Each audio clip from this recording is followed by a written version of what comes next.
জল আমাদের জীবন, আবার সেই জলই পরিণত হয় যন্ত্রণার। বেশি বৃষ্টি হলে জল জমবে, এটা মানুষ মেনেই নিয়েছে। তবে যদি বছরের অর্ধেক সময় এলাকা জলমগ্ন থাকে তাহলে অভিযোগ এমনই। রাজপুর সোনারপুর পুরসভার অন্তর্গত 7 নম্বর ওয়ার্ডের কুসুম্বা ঐক্যতান পল্লীর এই রাস্তাটি বিগত 10 বছর ধরে নাকি এমনই বেহাল দশা। অভিযোগ, ঊর্ধ্বতন কর্তৃপক্ষকে অনেক আবেদন নিবেদন করার পরেও কোনো ব্যবস্থা গ্রহণ করেনি। এখানকার মূল রাস্তার পাশে 2 ফুট নিচু করে তৈরি হয়েছে এই রাস্তা, তার ফলে এমনই জমে জল। এখানে নেই কোনো ড্রেনেজ সিস্টেম, ফলে একটু বৃষ্টি হলেই বাসিন্দারা দুর্ভোগের শিকার হন। এখানে 75টি বাড়ি, তারা শিকার এই জল যন্ত্রণার। জমা জল থেকে বাড়ছে মশা, সঙ্গে নোংরা জঞ্জালো। এসব নিয়ে বাসিন্দাদের নিত্য দিন যাপন। কবে কাটবে এই দুর্ভোগ, প্রশ্ন বাসিন্দাদের।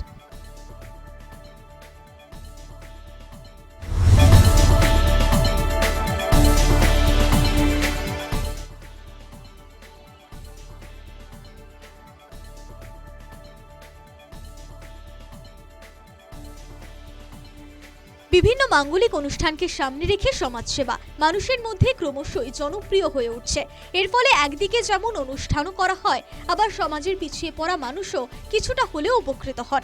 তুফানগঞ্জের বালাপুকুরি গ্রামের বাচ্চাদের হাতে এদিন তুলে দেওয়া হলো খাতা, কলম, পেন্সিল, ছাতা। এই অনুষ্ঠানের আয়োজন করেন এখানকার ব্লাড ডোনার অর্গানাইজেশন। দুস্থ কচিকাচারা খুশি এই উপহার পেয়ে। তারা প্রত্যেকেই শুভেচ্ছা জানালেন ছোট্ট এই বোনটির জন্মদিনে। শুভেচ্ছা রইল আমাদেরও।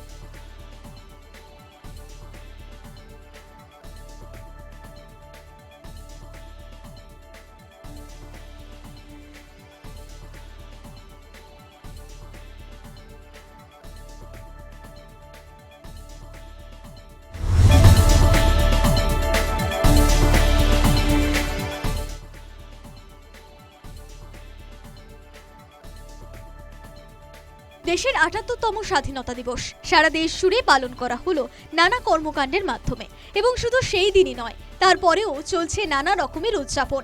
এই খবরটি পড়শি রাজ্য আসামের করিমগঞ্জের। জেলা প্রশাসনের উচ্চপদস্থ আধিকারিক সহ দৌড়বিদরা এখানে সামিল। এই উদযাপনের নাম তিরঙ্গা দৌড়। হর ঘর তিরঙ্গা কর্মসূচি উপলক্ষে হয়ে গেল এই তিরঙ্গা দৌড়ের আয়োজন। এই দৌড়ের মাধ্যমে ছড়িয়ে দেওয়া হলো এক সম্প্রীতির বার্তা, যাতে অংশগ্রহণ করলেন জেলার প্রশাসনিক কর্তা, জেলা ক্রীড়া সংগঠনের বিশিষ্টজনেরা, পাশাপাশি ছিল পড়ুয়ারাও। শহরের গুরুত্বপূর্ণ এলাকা পরিক্রমা করে এই দৌড় কর্মসূচি। এই দৌড় দেখতে রাস্তার দুপাশে ভিড় করেন পথচলতি মানুষ।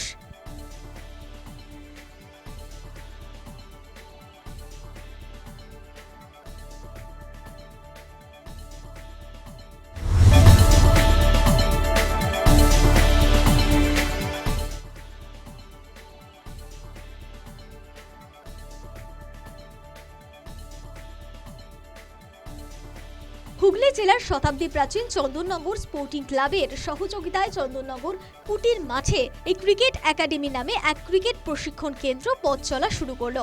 আশেপাশের বেশ কিছু অঞ্চলের খেলোয়াড়দের নিয়ে শুরু হলো এই শিবির। এখানে 5 থেকে 25 বছরের ছেলেমেয়েরা প্রশিক্ষণ নিচ্ছে। লক্ষ্য আগামী দিনে বাংলা তথা দেশের ক্রিকেট মানচিত্রে নিজের উজ্জ্বল জায়গা করে নেওয়া। খেলোয়াড়দের তৈরি করার দায়িত্ব নিয়েছেন রেল ও বাংলার প্রাক্তন খেলোয়াড়রা। মোবাইল রিপোর্টারের খবরে বাংলার নানা অঞ্চলে বিভিন্ন ধরনের ক্রীড়া প্রশিক্ষণের খবর উঠে আসছে।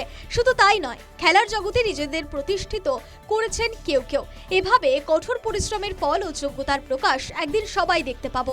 শুভেচ্ছা রইল সকলের।